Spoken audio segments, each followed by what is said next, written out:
Hello and welcome, everybody. Thank you so much for tuning in. This is Adam from Miller's Custom Guitars and the N+1 podcast. And this podcast is all about hobbies, passions, obsessions, not just what you're working on or what you're obsessed about, but following that obsession, fulfilling that obsession, and what is on the horizon, what is next.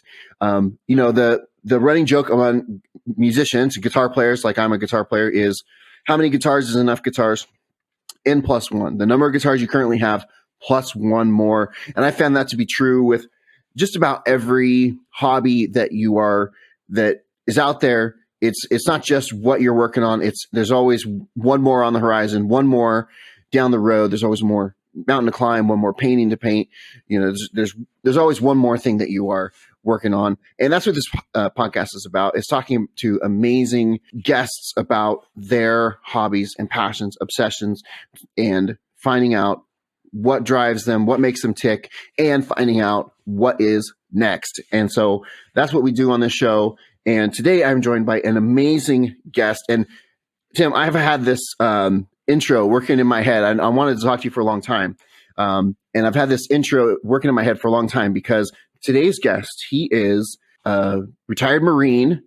He is a black belt in Judo. He's a CrossFit instructor. He's a fitness instructor. He's probably the strongest person I've ever met. But none of those things make him the strongest person I've ever met. The thing that makes him the strongest person I've ever met is that he married my sister. Welcome, Tim Muenkel. Tim, welcome. Thank you so much. Thanks for having me. Thank you so much. So Tim, like I said, Tim is my brother-in-law, and Tim and my sister, they run a CrossFit gym in Scranton, Pennsylvania.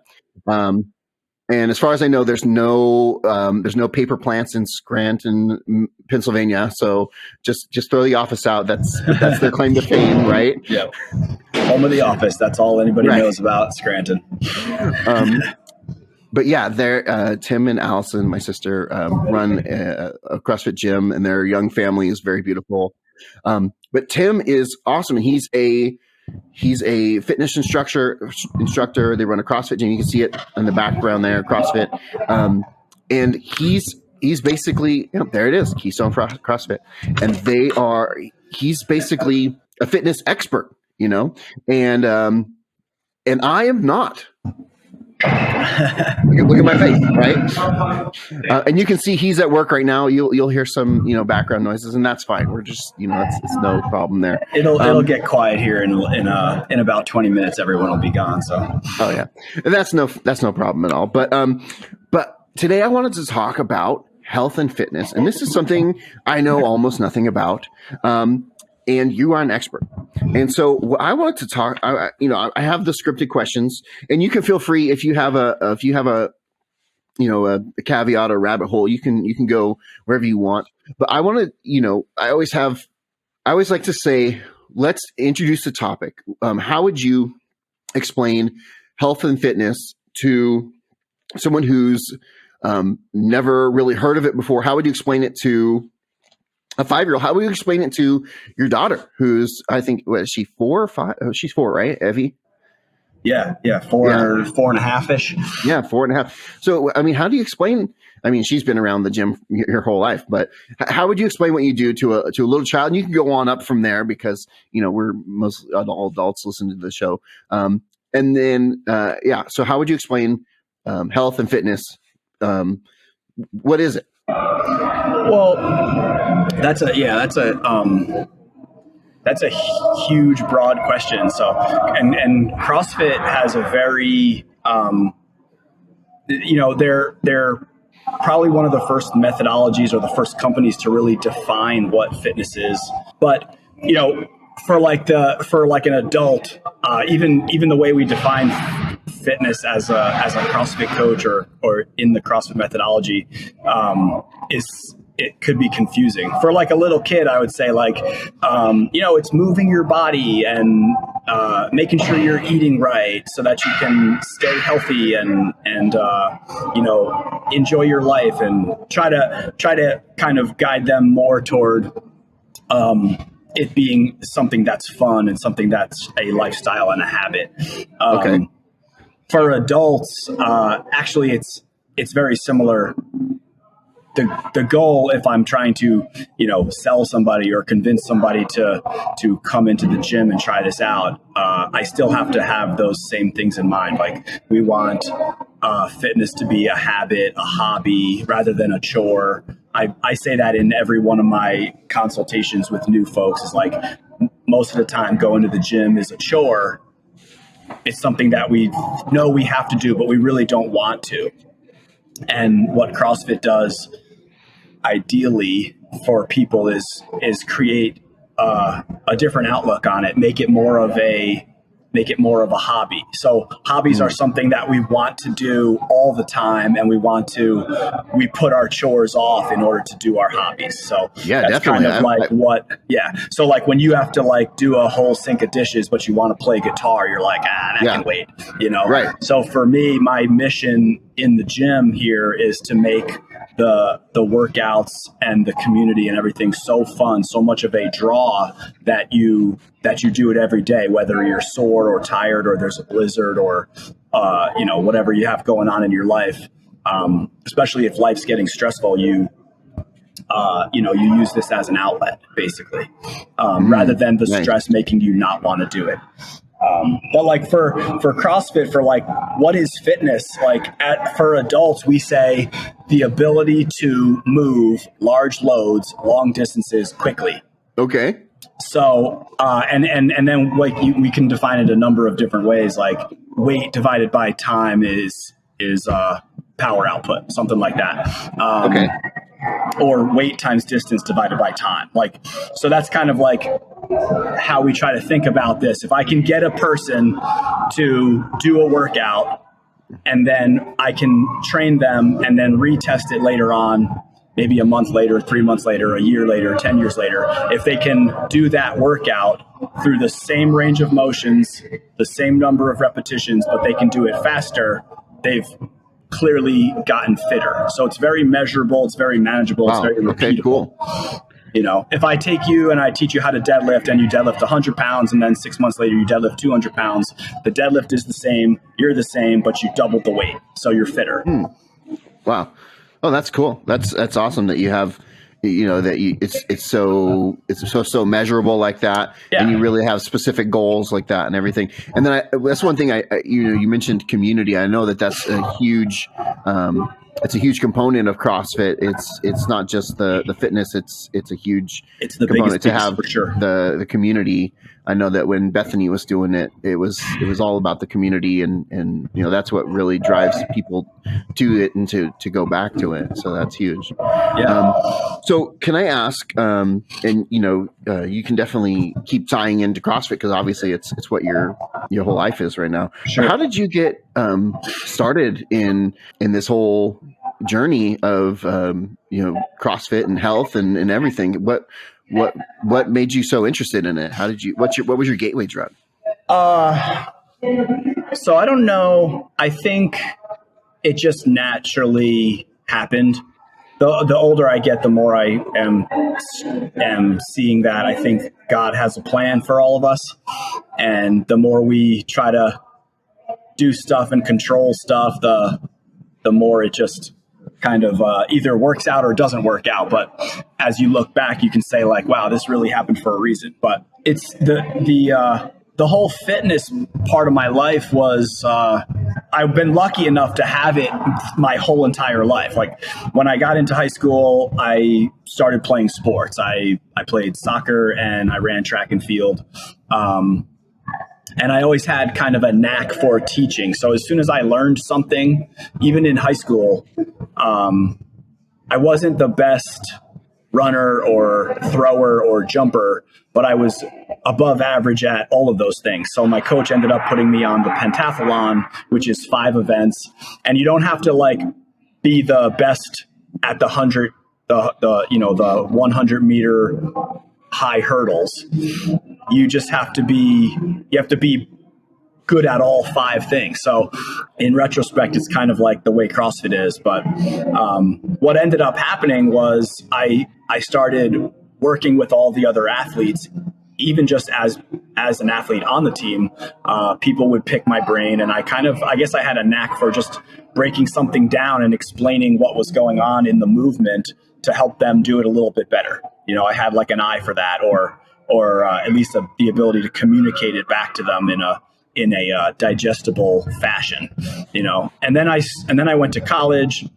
That's when I got into judo. And again, immediately, like, I would learn something, I would immerse myself in it, and then I could always regurgitate it back in some manageable fashion. So I started teaching judo classes, and then I joined the Marine Corps. And the Marine Corps, as an infantry officer, all you do is teach. So again, it kept reinforcing, like, how do I take 55 people or 300 people and teach them this movement, So as like a martial arts guy, naturally, like, got into teaching martial arts in the Marine Corps, and basically everything else as an infantry officer, you're teaching, offensive and defensive patrolling and just shooting, fighting, everything under the sun. You're trying to deliver it to the Marines in your charge, So I was a platoon commander at one point. I was a company XO at another point, and I had basically the responsibility of training them. So again, that was all teaching. And then toward the end of that, I got introduced to CrossFit in 2006, and I was staying in shape at the time by just going to the gym and doing the regular, like, splits that people do, like a back day and a chest day and a shoulder day, with all the machines and free weights and dumbbells and things like that. But it was random. I didn't know much about fitness. I didn't know, I wasn't like programming things out monthly or yearly. I was just going and doing whatever I could find in magazines and whatnot. So when I started, I met these two guys doing CrossFit, and they basically were like, "Hey, you should try this with us." And I jumped into a workout with them, and I was immediately hooked, because at the time I wanted to get back into fighting judo and jujitsu, and doing that first CrossFit workout felt very much like a match, like a fight on the mat, like a competitive, nice. So it wasn't your normal, like, slow kind of lifting session. It was hard and fast, and it was your whole entire body. And I was wrecked, and I was in great shape. And I realized that the only thing that was missing from my workouts was, they weren't functional. So CrossFit became very functional. It was like, okay, you're going to use your whole entire body, and you're going to learn these movements, and it's going to make you more athletic.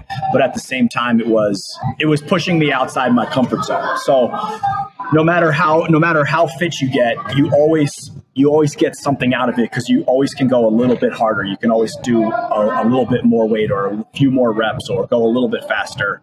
So that was it. I did one workout. I was hooked. The next day I started watching videos on the internet and following the CrossFit methodology. It's always been free. It's open source on the internet. You can get a workout every day just by going to CrossFit.com. But wow. Within a year, I was out of the Marine Corps. I was teaching CrossFit. I had like 25 people that had just seen me doing it in the martial arts academy that I was in, and started basically giving them private lessons. Then that turned into groups. And then one day I just sat down with Allie, and I was like, well, I can't pass a hearing exam, so I'm going to open a gym, I think. And she said, all right, let's do it. Nice. And that was it. That was 13 years ago. So yeah, that's awesome. I like that story. It's such a natural progression for your story. That very much it's so. up, So, what are some misconceptions that people have? I would say specifically about CrossFit, because I hear them all the time. CrossFit's this, CrossFit's that. But what are some misconceptions that you've had about CrossFit, and maybe you can address some of those misconceptions? Well, like the number one misconception that I hear is that I can't do it, and I need to probably get in better shape first, which is absurd, but it's not. I mean, I have empathy for people because they don't know what they don't know until they walk in. But I tell people all the time, like, well, that's kind of the same as you saying, like, man, I'm really sick right now. But I should probably get a little bit more healthy before I go see my doctor to get some to figure out what's wrong. Yeah. Or I need to get my life in order before I give it to Jesus, Right. Yeah. I need to clean my life up before I should become less of a sinner before I before I go talk to Jesus. Right. No, I mean, so the problem is out there. We live in this world where we used to think that we got bombarded by like images of stuff, images of fit people, images of jacked guys and shredded girls, and images of beautiful people. Like, we used to think that the magazines on the shelf at the store was bombarding us, or just TV and commercials. That was nothing compared to the bombardment that people get nowadays. Right. Think about the difference between when you didn't have that phone in your pocket with 3 or 4 or 5 different social medias, where the only time you would be truly bombarded with something to make you feel a certain way about yourself was the supermarket, somewhere where there was magazines, somewhere where there was, a TV, television, commercials, movies, whatever, etc. Then the internet came along, then the phone came along, and then social media came along, and now it's nonstop, constant. So not only does that add to all the misinformation that's out there, but it puts a lot of extra stress on people when it comes to deciding what they should be doing, because the options are endless, and there's no way to know what's right, what's wrong, what's going to work, what isn't, what's true, what's not.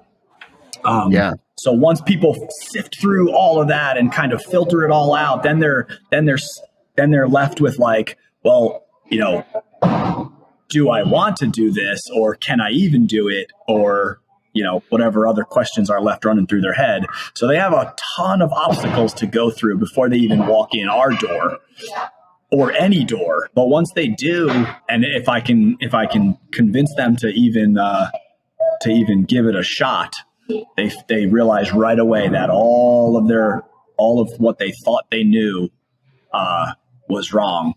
And unless what they knew was that it's hard, it is hard. Yeah. But that's the number one misconception. Probably the other one would be that it's dangerous, or that we hurt people. Everything's dangerous. I'm sure you've heard that. Yeah. Well, and that's the thing that I've heard about, CrossFit, and you see, that's a dangerous one. Oh, you're always getting hurt at CrossFit. And especially from you, I know that a big part of it comes with proper coaching. I know that you're very big on proper coaching with proper technique. And, a lot of gyms don't coach proper technique. I know that you're huge on proper technique. I know that you're preaching technique all the time for your students. Absolutely. Yeah. The thing is, even bad CrossFit is better than everything else that exists out there. I'm 100%. You believe it? I believe it 100%. Yeah. I mean, you cannot get. There's a lot of haters out there. Obviously, there's haters for everything, but sure. The most personal trainers or fitness instructors that exist in like the regular gym world, in the what we call like big box gyms or usage facilities, where you go in, you swipe a key card, and then you're on your own. So those places aren't inherently dangerous because they rely almost solely on machinery. So you sit down, you move a pin in a stack of weights, and you do some range of motion of an exercise that is isolating a single joint. So what comes with something actually being effective to change your body and allow you to move large loads, longer distances quicker, is also a little bit of danger, or there's a lot more requirement of things to be done correctly. So that's why we don't have mirrors. We have coaches. Like, you're not looking at yourself in the mirror doing the exercise. Somebody is staring at you and then fine tuning exactly what you're doing. Hey, move your feet in a little bit, push those knees out a little bit. Hey, I want you to change your grip up, or this is how you brace your core. Every little fine detail of each movement is watched and checked and changed, and that's why the coaching piece of CrossFit is everything that CrossFit is. Yeah. Most personal trainers or fitness instructors out there in regular gyms, they just took a test. They took an online test.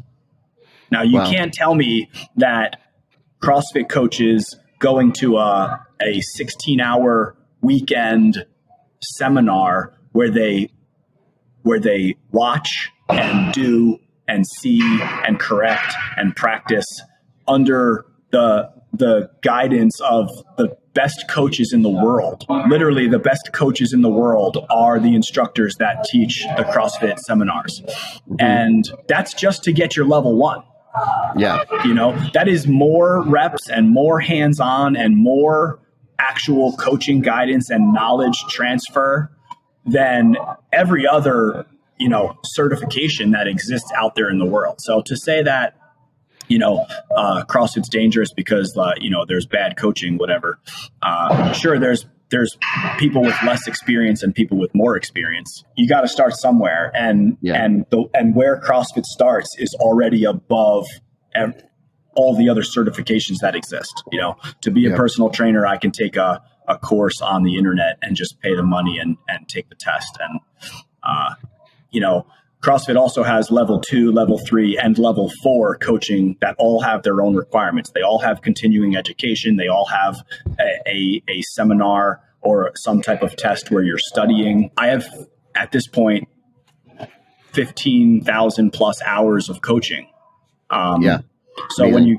when you find somebody, when you find a gym and they've been open 10, even 5, couple years, whatever the case may be, you're going to get varying degrees of that experience. And that's really what the coaching, where good quality coaching comes from, Awesome. So what if, in your career as a fitness instructor and as a CrossFit coach, what has been some of your biggest challenges, or maybe you have a specific bad experience that you remember? Sometimes these are hard to talk about, but it makes for a good podcast. That's it. That is a good question. Yeah. I think one of the hardest things just in general that continues to happen is when I see people give up on themselves. Oh yeah. And that's continuous. I can't convince everybody that they need to keep going. I want to, when someone walks into my gym, I have so much love for their situation and so much desire to help them change their life that it's heart-wrenching when they don't give it the time to actually, run its course and have some type of effect. Or they just fall into that, that very common trap of life got in the way and they fell off. But no matter what the situation is, I have this sort of mantra that I live by, which is everything is my fault. And when I say that, some people will say oh, you can't live that way. You'll never be satisfied, or you'll never be happy. Not everything's your fault, XYZ reasons why I shouldn't be saying that. But the bottom line is, if I live that way, it's very freeing. There's freedom. I think when people don't take responsibility for what's going on in their life or the events that happen, what I'm struggling with in the business, what my team is struggling with, what my members are struggling with, what my wife and my family are struggling with. If I don't take responsibility for those things, then basically what it's doing is I'm allowing myself to be a victim. I'm putting blame for what's going on out. I'm taking the blame and passing it off on somebody else. So now I have no control. So when I say, we lost 5 members last month, I could say, well, it wasn't my fault. The economy's bad, or, I live in a hard area. I live in an area where people don't like fitness. Like, I could name any number of 100 reasons why it's not my fault. And those reasons might be true. They may very well be true. Right. However, that puts the power somewhere else. It takes it from me to make the change. So if I live my life saying everything is my fault, then I will attack every single issue that comes up. So I could either play the victim and not do anything about it, or I could say, hey, this is, why did these people leave? If this is my fault, what am I now going to do about it? So the sooner I make that decision that now this is my fault, or everything is my fault, or everything is my responsibility, then I have ownership of it, and now I can change it. And that applies to every single aspect of your life, outside of just like, I think I kind of started learning that in the Marine Corps, and it never really took hold until I grew up a little bit, Yeah, the Marine's not going to let you get away with excuses, right? They want the accountability, right? And so, so part of me is listening to this going like, bro, you can't live your life that way. But the other side of it is like, at the bare minimum, you're going to have this internal reflection where you say, is there something I can do to improve myself? And okay, if you like in this specific example, you lost 5 members, and some of those reasons that you gave as potential reasons that were external, it probably is some of those things. But if one of those things really was you, and you do that internal reflection and you change and improve some things about yourself, and next round it saves one of those 4, hey, you saved one of those 4 next time, So exactly. Yeah, that's amazing. That's and like our culture is so it points the finger outward. It's our whole culture is about that. Oh, that absolutely. President that I don't like, that political figure I don't like. You, there, them, they. Oh, everybody else is the problem, and just say, no, this is my problem. This is my gym. If there's a problem, it falls on me, and I'm gonna be the one that fixes it. I mean, that's amazing. Hey, everybody. This is a model here, own up, take some responsibility, and, look in the mirror and see what you can do to improve yourself. And that's like I was going to say, that's like the whole thing with CrossFit is trying to improve yourself, and you're taking it to heart. That's amazing. Yeah. Well, I mean, every day I see how like what we do in here is a microcosm of like the rest of our lives. And that's why one of the hardest things to kind of convey to people before they've done this for 6 months or a year is how much more than just doing the workout it is. The things we do in here affect us outside the gym more than anything. The biggest, we say the biggest change is going to take place between your ears, like your mental toughness, we would call it intestinal fortitude in the Marine Corps. Your confidence in yourself, your ability to push through when times are hard. We need physical tests to develop that. And then when you have that physical ability, other things outside don't seem that difficult. it also kind of applies to, if you've ever seen, usually like in the martial arts world, the people that are, and also like in the military, usually the people that are being the loudest, being the most aggressive, they're the scared ones. They're the weakest ones. They're the ones that don't know how to fight. The people that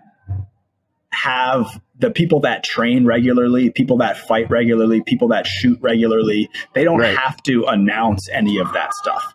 And they definitely have the discipline to control their emotions and walk away from situations. So you can always tell the person that is untrained by their loss of emotion, their loss of control. They're overselling the fact that they're a badass or a tough guy, Right. And that's kind of the same discipline that you learn in those martial arts or in the military, any kind of like fighting, shooting world. You learn very similar things in a workout. And that's really any workout, like powerlifting, Olympic weightlifting, the very tough ones, the people that get in the gym and just grind. And they have that discipline. They beat themselves up every day, and they push themselves to these extremes. They push their bodies to these extremes. They've developed the mental toughness to ignore that pain and then, or work through it and accept it and learn and grow from it. And like you crave it. You don't feel normal if you're not on that edge. When you go and you have some stressful situation in your life outside of the gym, it doesn't seem so bad. Yeah. It's just experience. The more experience you have, the more realistic your experiences are, the more data your brain has to kind of sift through to deal with. They found that out in the early wars, when like artillery was introduced and things like that. There was like that. This is when we first started noticing like PTSD. Like people it used to be called shell shocked when guys would get mortared or under like an artillery barrage for a long time. Their minds would break, and then or the first time they would kill somebody. Your mind doesn't know how to grasp that. But as the training methods improved, training became much more realistic. And then you wouldn't suffer that same psychological trauma because you were exposed to it in a training environment. And then when it happened in real life, not only did you react more quickly and more efficiently and effectively, but the repercussions were lessened. It's the same thing in the gym. You put yourself into these stressful environments, and then outside stressors don't seem so bad. Interesting. One question I like to ask everybody is, you're doing this as a career, but the whole reason we do these things is, to get those little tiny daily wins, right? So the question I like to ask is, why do you do this? What about it fills your bucket? Oh man, everything, everything about it. Like, on a personal level, like I am driven by competition. Okay. I'm driven by, seeing what really great CrossFit gyms are doing and trying to improve what we do here. I see what really great weightlifters can do, and I try to use that to match or to improve myself. So everything we do, like workout wise, is every day you have to find the little things that we call PRs, like personal records. Right. Yeah. In the beginning, in the first few years, you PR everything. Everything's getting better. Yeah. There's a huge learning curve, and you're like, wow, my deadlift went from 100 to 200 in 6 months. And then it takes another 6 months to go from 200 to 250. And then it takes a year to go from 250 to 300. And you're like, man, this is really slowing down, or I haven't PR'd in a long time. So it's one of the joys in here is figuring out, or I guess it could be not, it could not be a joy if you can't figure out how to analyze what's going on in your workouts and in your in your fitness to find the PRs. They might be much more hidden, but like I find myself saying now, like I'm 43. The personal records, like they're not really coming anymore. But I have to say, like, in order to find joy in everything, I say things like, wow, that's the most I've clean and jerked since I had kids. Oh, okay. Like, oh, wow, relative that's so now it's like relative PRs, like, wow, that's that's the most I've snatched in my regular sneakers. So like little things like that. And my job as a coach is to guide people to find the joy in what they're doing, because the numbers, sometimes they will lie, same thing on the scale. Sometimes people are losing fat, gaining muscle, or just getting fitter and stronger. And maybe the scale has some times where it's not moving. And it's very disconcerting because people want to see a number. Right. They want to see a change. So you might be improving 10 or 15 other metrics of health and fitness, but the scale's not moving. So I have to guide people like, hey, don't worry about that for now. Why is that even relevant? Who gives a crap? Right. Maybe that doesn't even matter right now. What you should, like, here's the other, you're missing the forest for the trees, or however that saying goes. The thing that I think you said, like, what fills my cup, it's seeing people change their lives. Nice. The whole, everything I talked about up until that point was what fills my cup about me, about what I'm doing. But really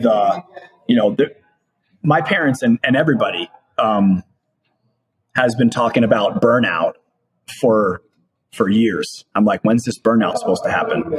You can't work 18 hours a day every day, or you can't work 12-hour shifts. And the answer is, yes, you can. You have to love what you're doing. Wow. That's it. There's obviously ups and downs in mood and energy and things like that. But, the people that are saying that, they're looking at what I'm doing from their own life experience, which most likely was in a job that they didn't like. Right.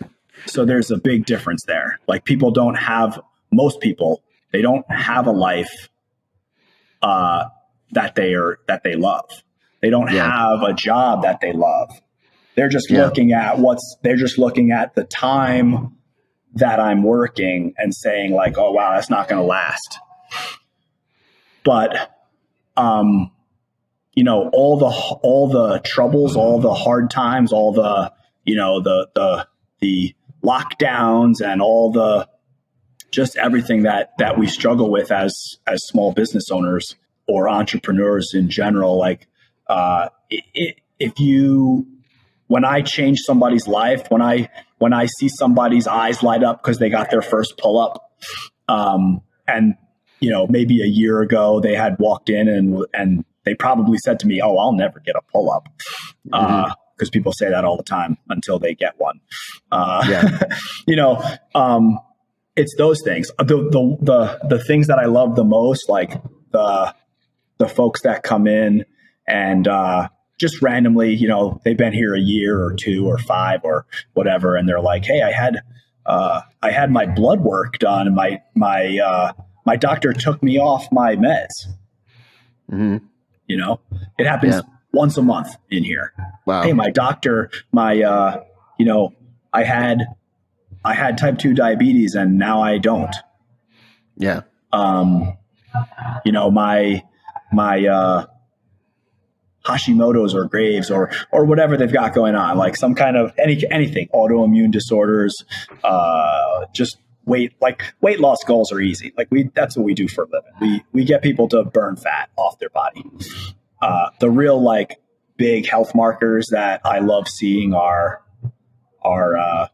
when people get off their meds, depression meds, anxiety meds, blood pressure meds, weight loss meds, things like that, and that stuff just happens. That's incredible. Organically. Like, obviously I'm not like ever advising anybody to stop their meds on their own, but it's cool when they walk up to me and say like, hey, I just got my blood work and my doctor's like blown away. And, he lowered my dose or whatever. Yeah. That's awesome. The best. You can do this stuff forever if you keep, filling the bucket that way. Yeah, that's amazing. Yeah, what an amazing story. Do you have something that you might consider the Tim Muenkel signature move, the coaching signature move? Like something like everybody in that is at your gym will be like, oh yeah, that's a Tim. Come on, man. You've been doing it a while. You got one. That's, I don't know. I think never shutting up is what most people would recognize the most as Coach Tim. That's kind of the running. Clearly from this podcast, you can tell that I can talk. I would need to think about that. Okay. Man, I've just been really, really blessed with like the ability to watch something and then do it. So I think a lot of times maybe I make things look too easy without sounding like, boastful and egotistical. Like I can demo the stuff that we're doing and a lot of times it's like, oh man, like, would you stop? Like that can't be that easy. Like what, like you're killing me. Yeah. I don't know if there's like an actual, single thing, but the running joke in the gym is like we try extremely hard to, me and my staff, like we prep and we train and we practice to start on time and end on time. It's professional. Right. That's our goal is to start on time and end on time. Okay. And my coaches over the years have always been able to start on time and end on time. And the only time they don't start on time is when I don't end on time. So like there's always, but it's because I want to share so much. And sometimes it's too much. Like I love the art of coaching and the art of teaching a movement. And I love to break down something as simple as a push-up or as simple as how to grip the bar on a pull-up. Like I'm going to break that down in my class, and maybe sometimes it's too much detail, but like I love to, I feel like people need the underlying reasons why. Yeah. The worst thing that you heard as a kid when you like wanted to do something was when like your parent or an adult was like, because I said so, like, why can't I do this? Oh, because I said, that's why. And you're like that's the worst answer, So as a coach, I've always been like, all right, like, hey, I want you to wrap your thumbs around the bar like this, not like this, Mm-hmm. Yeah. Wrap your thumb around the bar. Don't do this. And then for the audio listener, he just showed one time with his thumb over the bar and one time with his hand wrapped around all the way around the bar. Okay. Yeah. So like, you could say, why do I have to do that? I feel like I'm better like this. And then, because I said so is a terrible answer. And that's not coaching. That's not going to get anybody to do anything. Like coaching is selling, getting your kid to eat the vegetables is I can't. It's selling. Like that's a sales process. You have to show people why. You have to give them the why, and you have to convince them that they should do something, or that they want to do it that way. Yeah. So anyway, like, I still haven't thought of like a one thing that's my signature move. I guess, okay. Well, that's good. That's pretty, This will work. Okay. I dance ridiculously during every workout, when I'm coaching. Like everybody that's working out when I'm coaching, there's music on. The music's blasting, everybody's having a good time, but they're all suffering. Sure. And then I'm usually off on the side, like flossing, or like I'm walking around like doing, and I'm terrible. I'm a terrible, I have terrible moves. It's established by now that you're very white. Okay. Yeah, for sure. So that's like definitely, like my members send me memes all the time, where they tag me on Instagram in memes that are like, this is coach when the class is like working out, and it'll be like this big fat sea lion, like, doing something like, that's awesome. So I get, that would be my signature, is like, I'm always doing some bad dancing somewhere. Yeah. Okay. So the next question is, do you have something that you might consider a guilty pleasure? If, for example, you were getting a visit from another CrossFit gym, someone was visiting you, and they saw what you were doing, they would be like, what in the hell is Tim doing?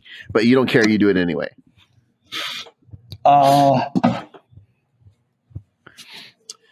Well, my nighttime, like my guilty pleasure not here is I eat ice cream. Okay. Tim. Yeah. Yeah. Let's see what else here. Nothing wrong with ice cream. That's a great question. Like, I'm old school. Like, long time ago, like CrossFit was all about like paleo, the zone diet. Like paleo was like, no artificial ingredients, meat, vegetables, nuts and seeds. Okay. No added sugar, like those kinds of things. The fitness in 100 words is a piece of CrossFit that's brilliant. And it starts out with, the nutrition aspect. So like it was super frowned upon to be like eating a donut or like Doritos, which I still do both of those things. But nowadays everybody's way more open to, like if it fits your macros, which is, or like would be called flexible eating. Like knowing that you have this many calories, carbs, protein, fat, grams, and then just filling your day right up to those numbers with whatever you want, Okay. Now I don't necessarily agree with that. There is benefit to food quality. Yeah, sure. But, like drinking an energy drink, like that used to be pretty frowned upon in my world. Like, so that would be a guilt. That's something that I still feel kind of bad doing, like, because I want to set a good example. But if I have like a Bang or a Ghost or something like that, and I'm coaching class and I'm like, I might be sipping on an energy drink that's filled with crap, like filled with chemicals, way too many stimulants, like super bad for you. And I'm like, That's a good one. I like that. Yeah. Now I have so a there question. Probably would be some people that walked in and they were like, you drink that stuff? I have a question for you, and maybe our listeners can weigh in either on YouTube in the comments, or maybe when I share this on Facebook in the comments on the Facebook group. Is Bang or Ghost, are those East Coast energy drinks? Because I've never heard of that. That's a good question. Yeah, I think they're pretty much worldwide. I mean, or nationwide. I don't know. Yeah. Okay, in the comments, just post where you're at, if you've seen Bang or Ghost. I've never heard that. Okay, so this is one of my favorite questions, because I want to know, you how long have you had the gym? It's been 12 years, you said? 13 years. 13 years. Okay. So in that time, do you have maybe a specific moment that you can look back as being a moment you can think of as being maybe your favorite moment or a best moment where you look back and, man, that was just so awesome. Maybe like a shining moment. Wow. That's I like, wow, that's I don't know, man. That's there's just so many there's just so many really good days in here, you know? Right. I know you're getting lots of like little victories all the time. But can you think of one maybe, or maybe pick a cherry pick a sample example of one that's really good or whatever? Well, so our 10-year anniversary party was awesome. That was a really good day. One of our members like got up, and he had been in the gym, I think, since we started. And we recognized him, I think, with like a plaque, and he made a really nice speech about me and like our hard work, and that always sticks with me. We try to celebrate those things all the time. So like our big like yearly kind of get together celebrations are always my favorite days. Like we have our yearly birthday party. We have our yearly, like we have an internal like Christmas competition. That's always a blast. But I remember one like really cool day where like when we got locked down. Now you guys are in California, so it was a lot longer than ours was, but we, not for lack of trying by the governor, but I opened the gym back up well ahead of when we were like quote unquote legally allowed to be open, because I don't believe there was any laws about when being open or not. So we were closed for about 7 or 8 weeks, and I started really feeling like, you know, we were losing what we were. I was losing the business. I was losing people. We were going to go under. You know, this was like, it was life or death. So sure. As soon as I had a couple people message me like, hey, like, are you going to open? But like, when are you guys going to open? And we had like, our governor had put out phases of like, of when stuff was allowed to open, and gyms was on like the very last one, and we just knew in our hearts that was complete bullshit, that there was no way that gyms were more of a threat than the supermarket or the Walmart that never had to close. You know, so when we came back, there was like this fear of like getting in trouble, and like we end every class with a high five.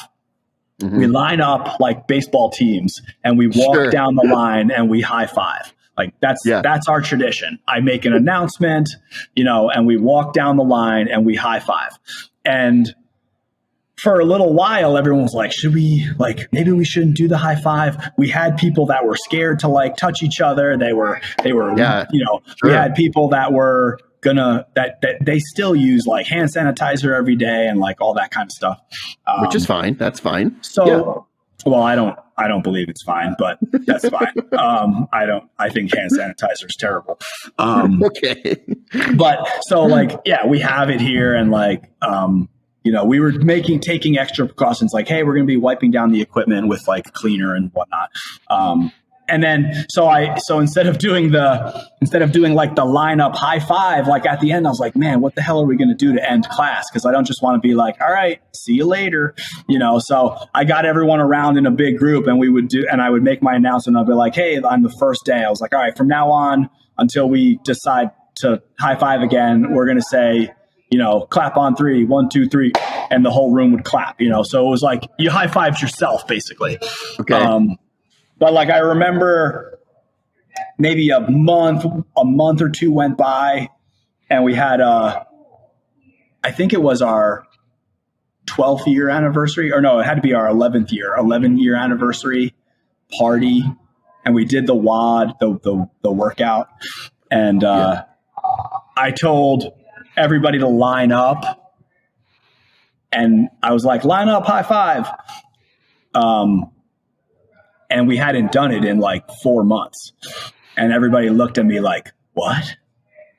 What did he say? Did he say line up, high five?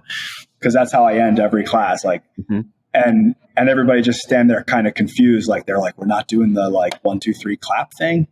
And then I was like, let's go, high five.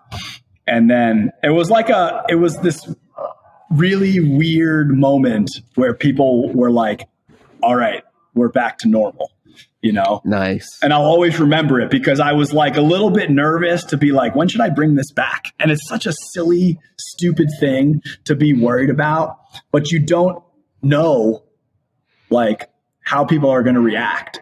And the whole room like went nuts. They were like, you know, they were fired up because we finally were like, all right. It was kind of like this moment of, it's like a triumphal return of the high five. Back to that was a good time to do it. It was the birthday, and the people were amped up.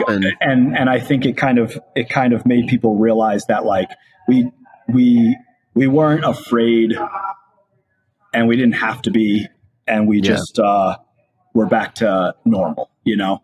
And that's all CrossFit's about, is like giving people the place, like this is their third place. So you have home, work, and a third place. You know, everybody needs 3 places in their life. And for most people, it's work and home. For some people, it's church. That's their third place. Hopefully, like for a lot of people, we're their 4th place. Like they have home, work, church, and the gym, you know? Nice. But for a long time, what happened during those lockdowns was everyone had one place. Right. Home, work, and gym. And that was it, you know? Yeah. And that's why we saw so much depression and so many problems and so much drug use and so many overdoses and all that stuff. Yeah. So it was like that was the day where it was like, all right, we're back and everything's going to be okay, you know? Nice.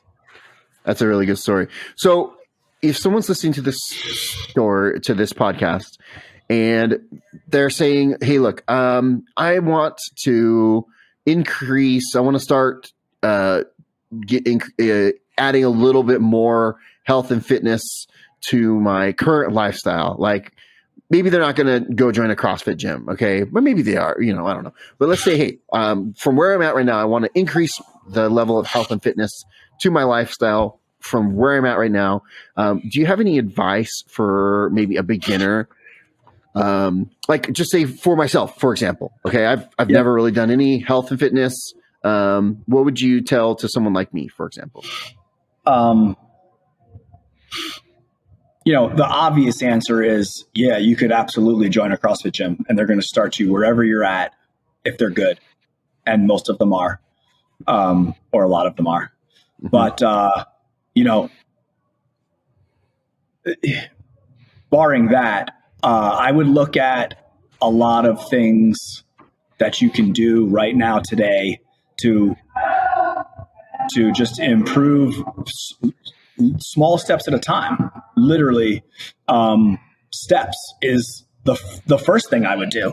Or like when I have nutrition clients that don't actually train here, or they're not ready to move their body the way that we do here. First of all, I don't really believe that anybody exists that can't come in here, but I give people a step count, and if they have a phone or they have a smartwatch or a Fitbit or something, or even just a pedometer, an old analog pedometer that they can clip on their pants, I start them off like, hey, you know, in the next 2 weeks before we meet again, I want you to walk, you know, something, let's call it 6,000 steps a day. If they're already doing that, if they're like, oh, I looked at my phone and I'm at 7 every day, I'm like, cool. Okay. Next 2 weeks, 8,000 steps a day, you know, 9,000 steps a day, 10,000 steps a day. It's amazing what that will do for your for your health and fitness. We sit so much. And if I can just get a couple of hours across a day where I'm not sitting, you'll see dramatic changes. And it will be rewarding because you're like, all right, it's very manageable. It's very accomplishable. You won't feel like a failure if you can't do a certain movement or lift a certain weight, And then I would start looking at the other big thing I would start looking at is, how are you sleeping? Sleep is probably the lowest hanging fruit. So we talk about, I talk about low hanging fruit in here all the time. Like there's, the analogy, it's like a fruit tree. The easiest thing to grab is the low hanging fruit, the fruit that's like right in front of you. Okay. A lot of times with weight loss or health in general, health and fitness, people want to attack it the hardest way possible. They want to get it. They want to go to the gym. They want to start intermittent fasting, or they want to do this crazy diet, or they want to do all that stuff all at once. One of the lowest hanging fruits is, can I improve my sleep? If I can improve my sleep, all of my other body's functions will improve as a result of that. So my body's ability to burn fat will be better. My energy levels will be better. My blood sugar levels will be better. My insulin sensitivity will be better. Things like autophagy, where your body is killing the damaged cells and rebuilding them overnight. Rebuilding itself, like dissolving malfunctioning cells and tissue, and then changing it and creating the new healthier ones. That stuff's happening nightly. And it's happening during sleep. So our sleep is so messed up right now as a human race, because as a culture, because we stare at phones, we stare at screens all day long. Our body has no idea what time it is. It's lost its circadian rhythm. Yeah, for sure. We go to bed when the sun goes down. We wake up when the sun gets up. That's the natural. That's how all of our digestive enzymes function. That's how that's how melatonin works. Like melatonin production happens or starts happening to help us fall asleep when the sun goes down, when our body recognizes that it's no longer daytime. And then we delay that by hours because we're staring at blue screens, blue light, things like that. So like, that's one of the big things I give people as homework is like, no screens, 90 minutes before bed. Or I just say, start a half hour, then up it to an hour, then up it to an hour and a half, then up it to 2 hours, get the TV out of your bedroom. Get the phone away from your bed. Like, stop looking at that crap when you're laying down, ready to try to go to sleep, Yeah. Okay. And when you can do that, I mean, and that, I call it low hanging fruit. It's not easy, but it is. I'm not telling you to do some crazy hard workout. I'm telling you to do a very simple and easy thing. And the only thing that's hard about it is we're addicted. Right. And we were just talking to our daughter to Elena last night, that just because something is simple doesn't mean it's easy. It's like there's so many things that are simple, but that doesn't mean that they're easy. I mean, that's our like, it's backwards. It shows up on mine. Fine. Simple, that's never our, easy. Oh, okay. That's our slogan in the gym. Simple, never easy. Because that's awesome. That's like, we're not trying to complicate things. Fix your sleep, move your body better, consume the right amount of calories. But it's not easy. We're addicted to food. Food is designed to be addictive. Whole food is not as delicious as fake man-made food. Screens are addictive. We get dopamine from our food. We get dopamine from our screens. We get likes and follows and comments, and we get these hits of heroin from our screen all the time. We have to keep checking it, and it's killing us. Those are like the big things. So I would tell people, start walking more and start sleeping better. If you could take, let's say 8 hours of sleep, like how many hours of sleep do you sleep a night? So I usually get 6.5. Okay. That's my target. How many times do you toss and turn? No, I'm a pretty heavy sleeper. Do you get up to pee at all? Pretty good. No. Okay. So that's straight through. Do you snore? I've been told that I snore a lot. Okay. So I've been told that I used to only snore like when I was falling asleep, and I've been told that I now snore basically all night. I think she's lying. I don't think I snore. I don't hear it. Well, I don't hear it. Yeah. Allie told me I was snoring the other night, and I got so mad at her. I'm like, what do you mean I don't snore? But I had a cold. My head was completely congested.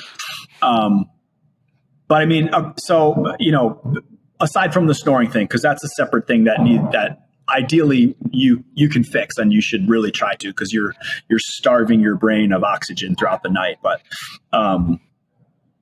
if you could take that 6.5 hours, a lot of people go to bed, they're in bed for 8 hours or 9 hours or 10 hours, but they're tossing and turning, they're getting up, and they're in bed for 8 hours, and they get up and they feel like crap.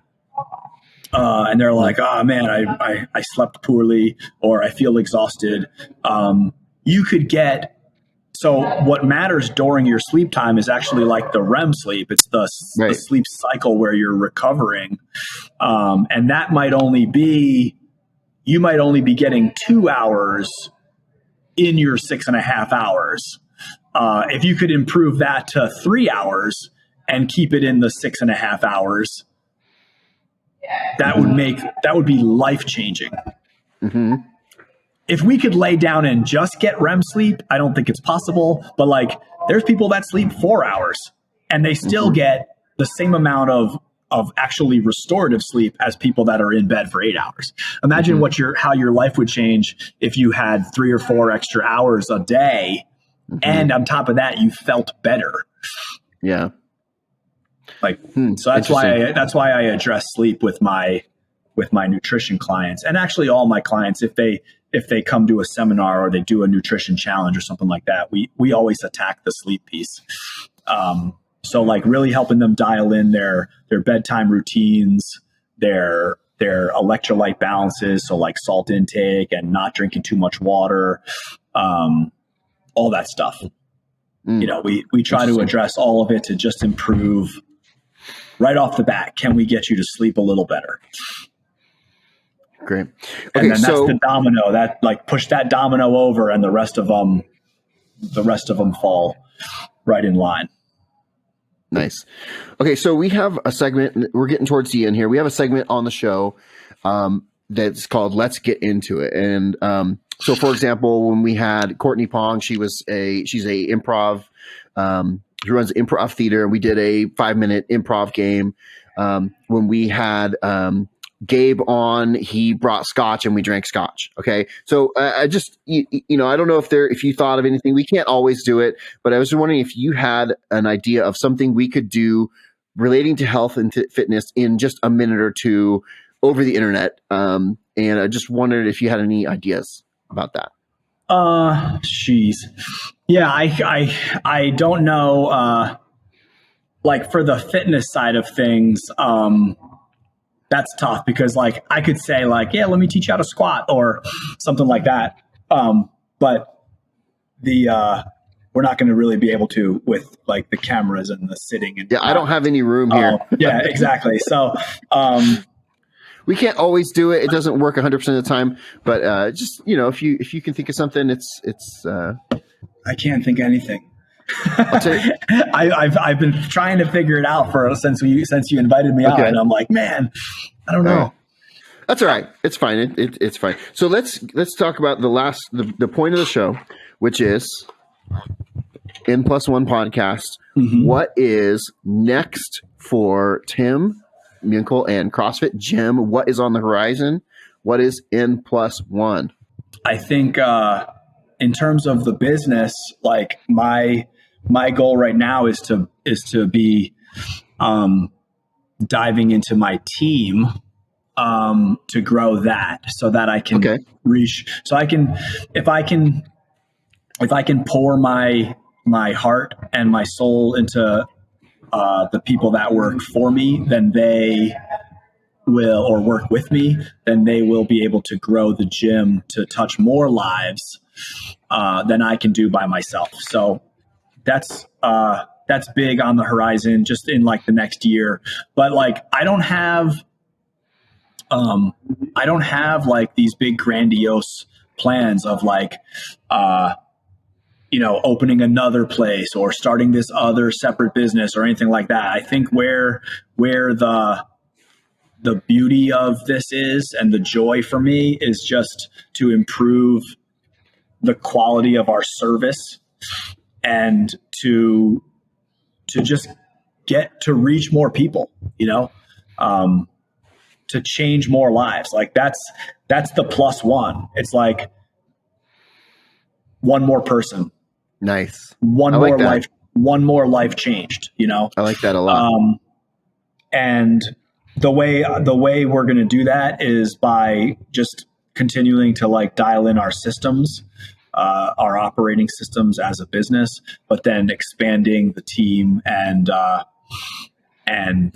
through that team, like, inspiring the team to love something the way I do, and to love like the life changing that goes on in here the way I do, so that they can see the future, and then spread that word to more folks, so that's the immediate horizon. That's awesome. I'd love to one day, like my big crazy dream is to buy a piece of land, build my own building. Ooh. And then have, let's say I had unlimited wealth, would be underground shooting range, Ooh. automated shooting range on the basement floor level, CrossFit, 5,000-6,000 square feet space on the ground level, garage doors, big fans, all that business, and then third floor like mezzanine type of area. Maybe rooms to like have people come and sleep over. So I could run like courses and things like that, shooting courses. Or maybe the top floor is like judo, jujitsu, like martial arts. The top floor is not the martial arts? Yeah. I mean, and you have your whole, you have the whole, so like, it would be the whole like trifecta. And then I would have to come up with a cool, like triangular, like logo idea of like, dude, that's awesome. Whatever we got going on. Yeah. So that would be the overall like dream. The lottery, dude, hit the lottery dream. That'd be so cool. Well, hey, Tim, thank you so much for coming on. I loved hearing you talk about your gym, and you're so passionate about it and you're so knowledgeable. That was amazing. How can people find you, connect with you, find the gym? Do you have an Instagram? Do you have a website? How can people connect with you? I have all those things. You can obviously KeystoneCrossFit.com is the website. Tim Muenkel is my name. I'm sure it'll be somewhere on the posts, whatever. I'll put it in the show notes. You can follow me on Instagram. Keystone CrossFit is also on Instagram. You can follow the gym and me, and the Facebook stuff. Like we have a Facebook page, obviously. But yeah, that's really all I got going on like social media. I try not to like be on there that much. I'll put links to all that stuff in the show notes. So you guys can, if you're interested in finding about any of that, you can check in the show notes. And I do like remote, like I don't really do like remote CrossFit training because that's not the whole point, but I do remote nutrition coaching. Yep. So if anybody out there is like, well, I want to learn more about this, learning how to eat, then they can message me. I'll call them. We do Zoom calls. And then, it's all about building good habits and accountability. So nice. Reach out. So we're going to get you out of here. I got 2 silly questions and then we'll get you on your way. Yeah. I can hear the next session coming in right now. So, the name drop card, I got a name drop card. In a sentence or 2, I want you to casually drop the name of the most famous person you've ever met. Jeez. And it doesn't have to be someone that we know, but if whoever you consider the most famous person if you are familiar with Gunnery Sergeant Hartman from Full Metal Jacket. Oh, okay. Yeah. Gunnery Sergeant Hartman, R. Lee Ermey, who's a staff sergeant in the Marine Corps. I met him, got a photo with him. He did a whole speech when I was deployed to Iraq. When we invaded Iraq in 2003, he came out to meet the troops, and he did a funny comedy, a little speech while we were over there, and gotta get a picture with him. So that's the most famous person I've ever met. Nice. And then last question, and we will get you out of here, which is, in your opinion, what is the greatest cartoon theme song of all time? And this is one thing I found is that, we have guys like us who grew up and we watched cartoons, and then we had kids, and then we're watching different cartoons. So I have one of my guests, he was like, the Bluey theme song is a banger. Yeah. So, I don't know. Yeah, for sure. So I can't even remember. My favorite cartoons were Thundercats. Sure. He-Man. I don't know if those had theme songs. But the only theme song I can really remember is the Flintstones. That one is ingrained in your head, but I don't think I didn't actually enjoy it. Yeah, they're the Modern great Stone-Age family. Yeah, great theme song. But no, I don't like. Yeah, so the Flintstones is the song I remember, but cool. Yeah. Okay, cool. Well, thank you so much for your time. Hey, I'll let you get back to work. Thank you. Hey, and then everybody, we're going to give Tim a congratulations because my sister and Tim are expecting, and they thought it was going to be a boy, and then they did ultrasound, and it's going to be a girl. They're going to have 3 girls. So congratulations, and we'll be in touch. And then Allison wants to come on to talk about home birth. Oh, nice. Nice. So we're going to have her on probably in a month or 2 because she wanted to talk about home birth, and that sounds terrifying. So let's do that. Anyway, we'll have her on in a bit. You should do one now and then again after the 3rd one because she'll be a pro by then. Yeah. So anyway, Tim, thank you so much. And everybody, if you are interested, thank you for listening, guys. Make sure you are following the show. Make sure you click like and subscribe so you can get more episodes of the show. And until next time, everybody, don't be a jerk.